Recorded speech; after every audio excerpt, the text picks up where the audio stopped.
Hi everyone, and welcome back to my channel. Today I will be wrapping up the little mini-series which I have been doing for Mental Health May about many reasons we know the late fraud Beatrice Sparks was not a real psychologist based on so many clues littered throughout her books. Now, ideally, of course, I would like to get to an even number 100, but I'm not really sure I could go too many past the 70 I go to in this video, which is based off of a blog post, which will be going live on the 21st of May. So if you guys are watching this before then, consider this a sneak preview. And this will be 20 more reasons, picking up from the numbering in the last video. But who knows, maybe in future I will decide to go through with it and do a belated part 4 of this mini series, going all the way, from 71 to 100 reasons.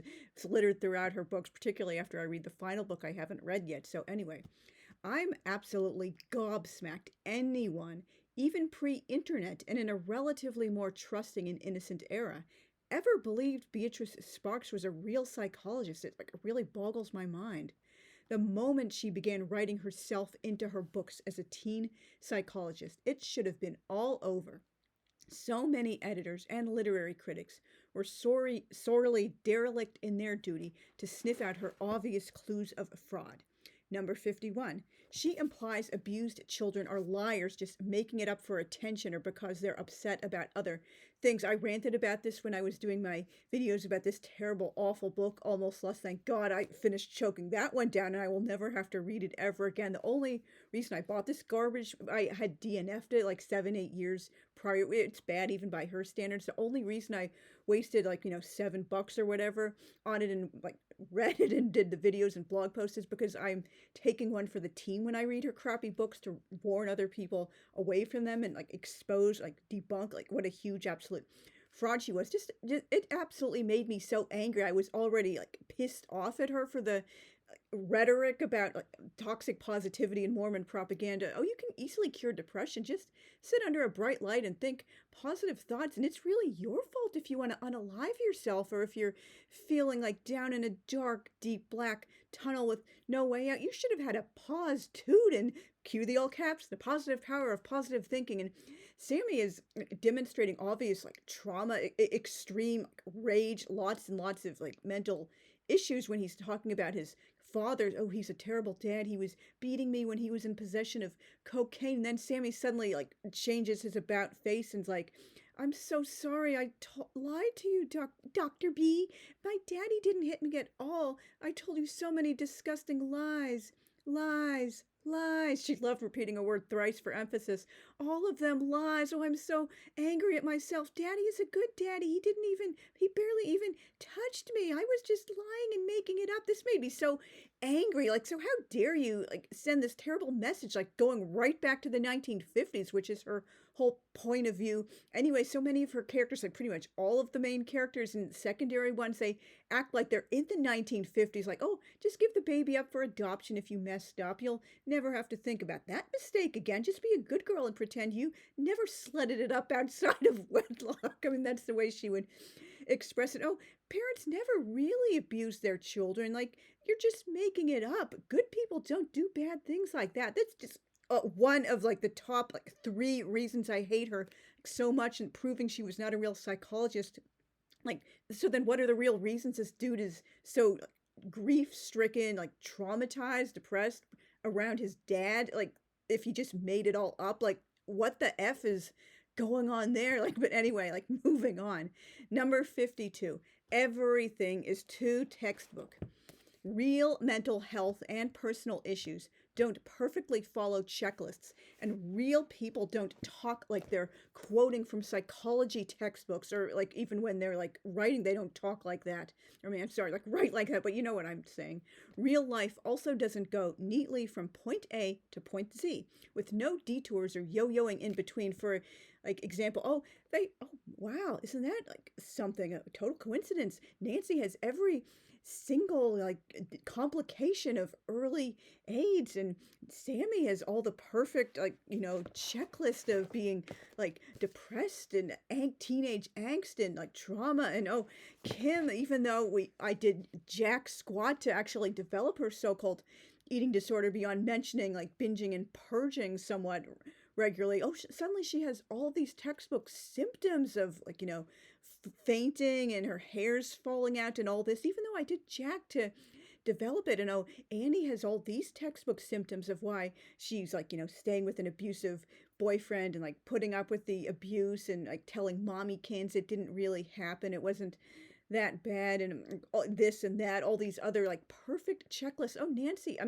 Jenny is perfectly being groomed by her creepy older substitute in math, Mr. Johnstone, and all these other, it's just like she could not think outside of the box. That's one of the things that separates like amateurs and newbie writers from like actual like, more evolved, developed, mature, sophisticated writers, because like we know like people are real people. You're not, you're, of course you're writing about fictional characters, but you want to make them seem fully real, like real people. We have like warts and all. We don't like just neatly roll on from like, oh, the inciting incident to the denouement and the black moment in the middle of it. Like there's just so much actual like drama and like down moments and like, oh, I'm up again, oh, this is happy. Oh, like for example in a romance, like the couple might like break up many times throughout the book, and her books, like she just didn't understand real life or psychology at all. Just like what were people like thinking when they gave her that publishing contract. Number 53, Dr. Fraud tells Sammy to bite his tongue, pinch himself, or snap a rubber band against his wrist when he has negative thoughts. Like good Mormon conditioning, Dr. Fraud. Like, oh yeah, you can totally drill out all negative thoughts you're having about yourself. Just like, oh, pinch, pinch, snap, snap, bite, bite, because you don't want to think bad things about anyone, even though having like negative instincts about a person or a situation can often like save your life. To like this person might be like creepy and weird, like, oh, and you avoided like a terrible relationship, or like, God forbid, being like someone who attempted to kidnap you or essay you, but nope, oh, I'm thinking bad things about this person. Maybe he's just a nice old man who's down on his luck. I should just snap that rubber band, and oops, he's grooming me and essaying me. Well, Dr. B told me I was supposed to drill out all negative thoughts. Number 54, she encourages dissociation from negative feelings and experiences. Like, and she's claiming, oh, it's just like doctors kind of detach themselves from the surgery, so they're not getting like too affected by the blood and gore they have to deal with multiple times a day. But what she's actually describing, it sounds just like dissociation, not just like, oh, I'm learning to view this person as just like, oh, some body parts I happen to be specialized in. I'm not like doing, in a sexual way, or like, ew, gross, blood and guts, blood, body fluids. How can I be a doctor or a nurse or a midwife if I'm like squicked out by body parts and all those other things? It's like she's point blank seems to be like encouraging like, dissociation, which is a serious mental health thing.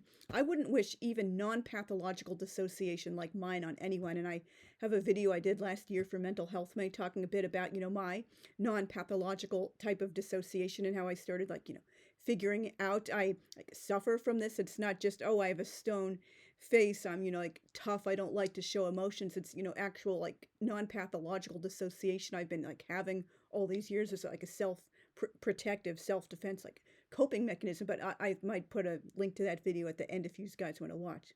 Number 55, no one in the real world breaks down sobbing, spilling his guts, and begging for a second chance and forgiveness at the very first therapy session. But again, she could not write male characters worth crap. Number 56, she defines mental wellness as a positive mental outlook.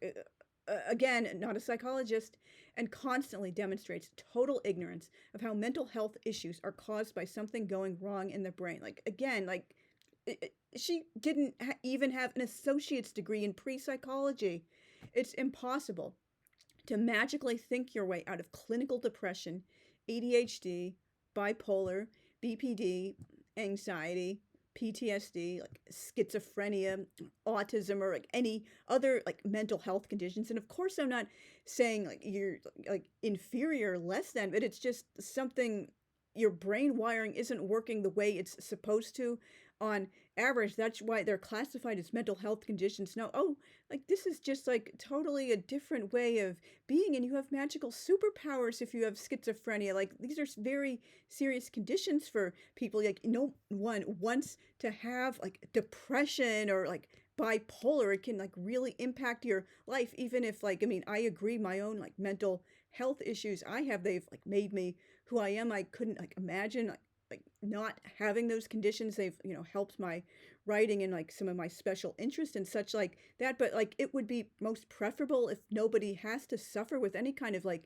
mental health issues or just something like going wrong in the wiring of the brain during gestation. You can't just like think your way out of the way your brain developed in utero or was triggered into rewiring itself due to like very bad like trauma like in childhood or adolescence. This is not how psychology or the brain works. Number 57. None of her characters mention the anniversary of traumatic events. For example, and it happened to Nancy, she never mentions, and this book goes for like around 2 years or so. Oh, this is the first day when pukey blank blank blank blank blank blank symbol symbol symbol symbol throw up pukey pukey blanky blanky blank raped me. So like this would be like something big, like for example like my car accident. I mention that pretty much every year, even if you're not like, oh, I'm going to write about this in detail and my life was ruined forever. You're just going to mention, oh, this was, wow, I can't believe how far I've come. This is already like 21 years ago. Oh, can you believe it? It's a whole year has passed. Oh, it doesn't feel real that this actually like happened to me. Like I can't believe it. Just anything about like the anniversary of a traumatic event a real person would remember. I don't even think she remembered the anniversary of some of these events she gave her characters. At most, she might like mention a birthday if the book runs for that long. But like, for example, in the Kim book, it lasts 14 months and Kim's birthday is only mentioned for the first time on the very last like entry. Number 58. The solution to Annie being the most immature, negligent mother ever is to give little Annie up for adoption, because in Beatrice Sparks' world, it's totally normal for like young women in the 90s and the early 2000s to name their daughters after themselves. Yeah, that hasn't been a trend for like 100+ years. Zero attempt to explore just why she's feeling and reacting in these ways, since that would destroy Dr. Fraud's baby snatch era propaganda. And just like Dory, and it happened to Nancy, Annie too shows no trauma or grief over giving up her baby. That was one of the worst Sparks books I've ever read. It was published in 1998, and I kind of felt, I remember like skimming the sections with her trademark all caps fetish, because like an entire paragraph in all caps and maybe like 2 or 3 at a time, it's bad even by her standards. I mean, of course, like Kim Empty Inside is the crappiest of her fake journal books and like almost lost it bottoms even like Kim Empty Inside. She was a bad writer, but it's like at that point in her career she just was phoning it in. She wasn't even attempting to try anymore. It was just like, oh, I've got to write about this very special issue so the kids can learn a very important, very special lesson. In the literary critics writing in literary journals for like, you know, preteens and young adults, they're just going to lap this up because like who cares about like a relevant storyline and good, believable, relatable characters like teenagers like want to read about? No, it's all about the very special lessons like pregnancy and drugs and after school specials coming into print. But you know, anyway, I do not have Lil Annie. I mean, I'm sorry, Annie's Baby in my custody. It's in with my books in storage 900 miles away in New York. I cannot imagine ever wanting to reread that book unless I decide to be masochistic and do another series about one of her books, like breaking down everything wrong with it. Number 59. Her characters have no triggers related to their traumas. Like, for example, and it happened to Nancy, she like degrades herself. Oh, why am I not liking this older guy Dory is dating? I'm just being too jaded and negative and mistrusting. Like, I immediately trust men all over again. For example, she's jumping into the relationship with Red Flag Lou, one of the worst fictional boyfriends I have ever read, like almost having sex with him barely over a month after she was SA'd by like Colin. It's not like many like SA survivors, they feel like just being close to a man or hearing a man's voice is extremely triggering, particularly in the early aftermath, or for example like a sound or a smell that reminds them of the assailant, or like in a situation, or maybe they're back in the place where like the SA or just being mugged or something else like that happened to them. Nope, it's just, oh, I'm repressing it all. I'm a good little Molly Mormon and Peter Priesthood. I'm like repressing it, dumping, dump, dump, dump, dump, dump, dump that whole gagging load of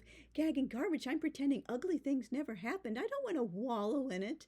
Number 60, she grossly oversimplifies and over-exaggerates things, like rape victims blaming themselves and teens assuming they'll automatically marry a new crush after all of one meeting. Again, like, you would know these things if you were an actual real psychologist working with like patients, or even if she wasn't a real psychologist, she could have at least, I know I'm giving her way too much credit, she wasn't that smart, but she could have at least like read real like psychological journals and textbooks and talked with psychologists about to learn how this actually works, instead of, oh, I'm just going by the popular like cliches and tropes and things I've like heard about. Oh, many victims feel like it was their fault, so, oh, I was a dork, I led him on, I shouldn't have done that, and I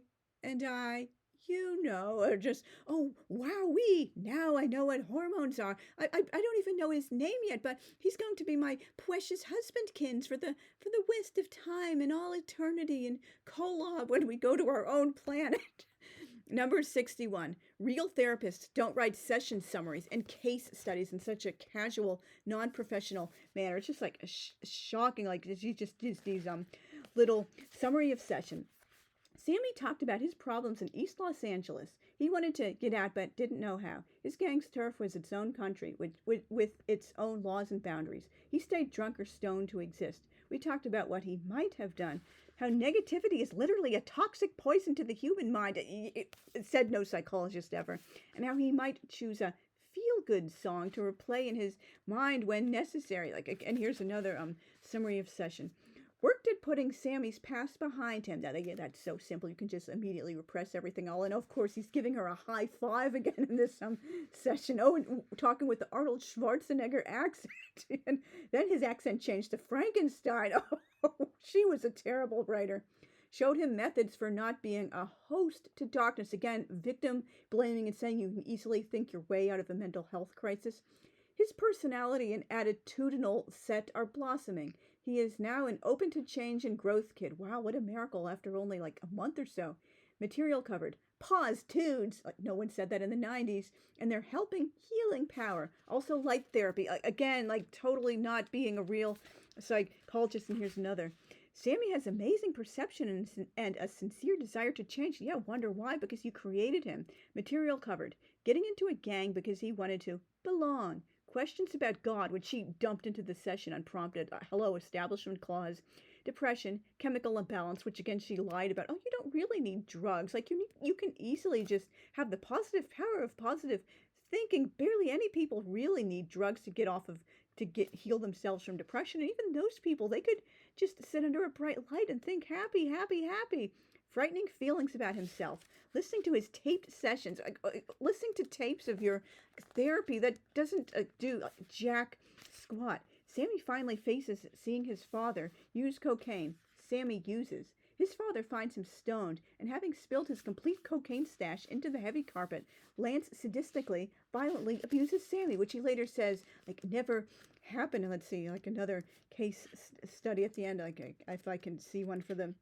Oh, the listening therapy game was introduced.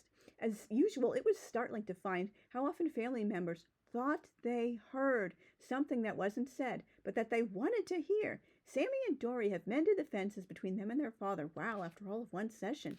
Paula and Dana are still cautious. I am optimistic. Yeah, just one more session, Dr. Fraud, and the whole family will magically get back together, just like it can happen in real life. Just like show them some like stupid like illustrations she had. I'm sure that's what the second co-writer did. Oh, and they all start giggling in the session. It is fantastic and wonderful that the Gordon family now know how much they need to and can rely on each other. Dear Sammy has traded hostile, unhappiness-causing, depressing negativity in on cue the all caps, happiness radiating and success inviting positivity, on cue the caps. His new thinking patterns will ever be worlds away from thoughts of suicide. Charles Dickens wrote that the 1800s were the best of times and the worst of times. I think our time is the best of times and the worst of times, with the best of kids and the worst of kids.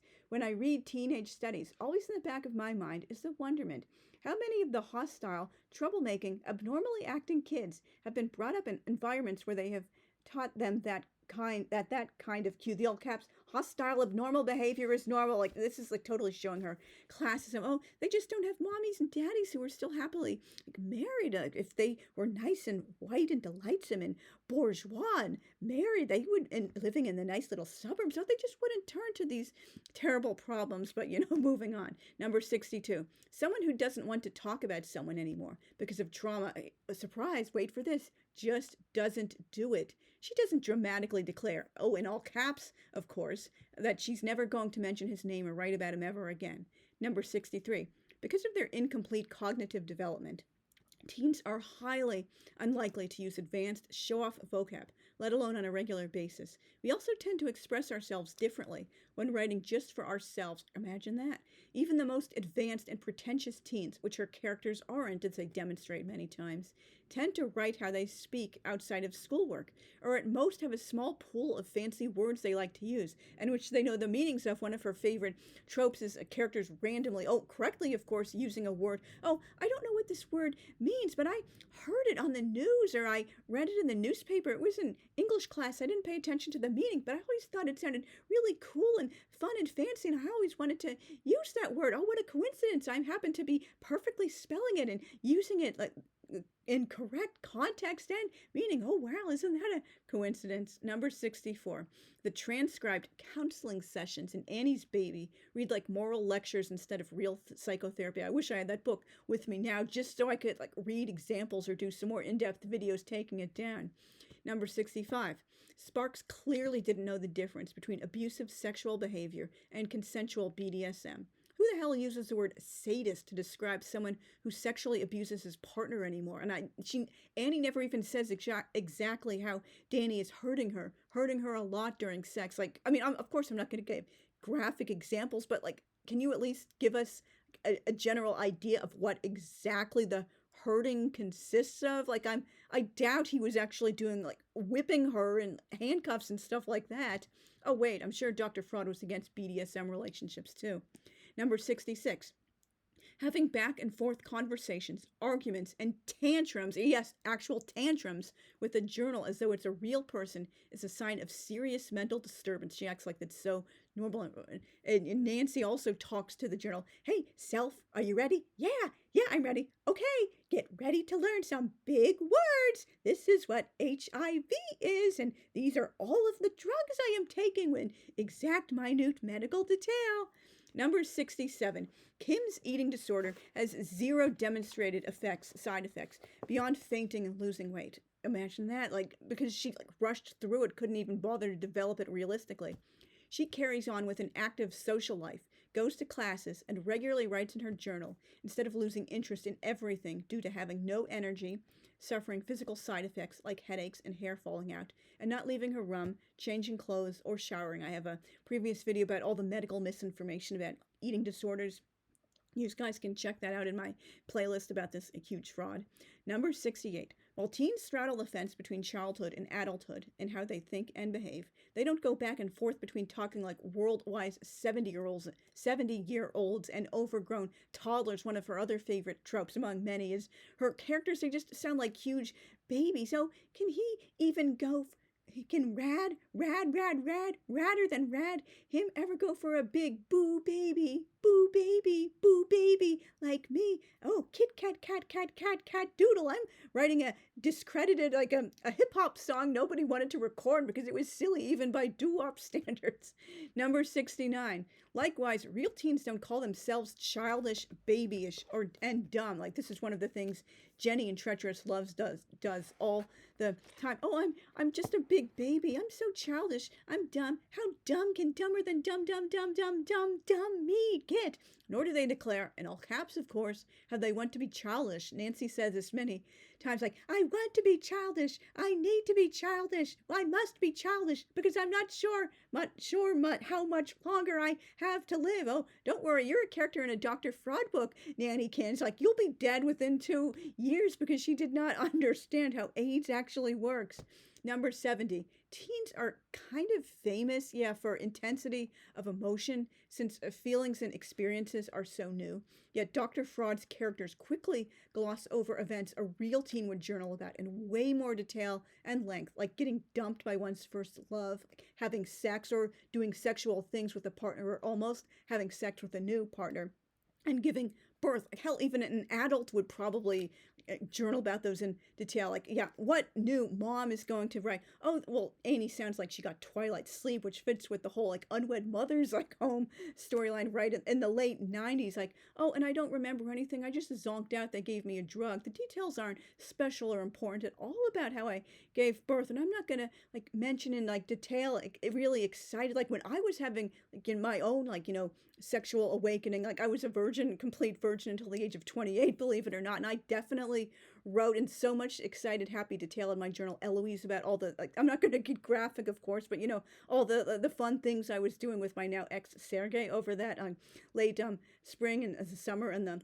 autumn. So that's something really important to you. You're going to mention it, particularly when like journaling is like something you love doing. You're making a record of your life or just like any of these things. But meanwhile, let's go on for 4 pages about an LSD trip. But I'm just one short paragraph. Roger dumped me. Oh well, but here's more happy details about drugs, and more drugs. So like, thank you guys very much for watching all the way through to the end. Let me know down in the comments if you would like at some point in future, like making this a complete 100 list, or just capping it off at 70 is good enough. And I do have a couple of other non-Beatrice Sparks related mental health May videos coming up. So thanks again for watching. I will see you soon. Bye.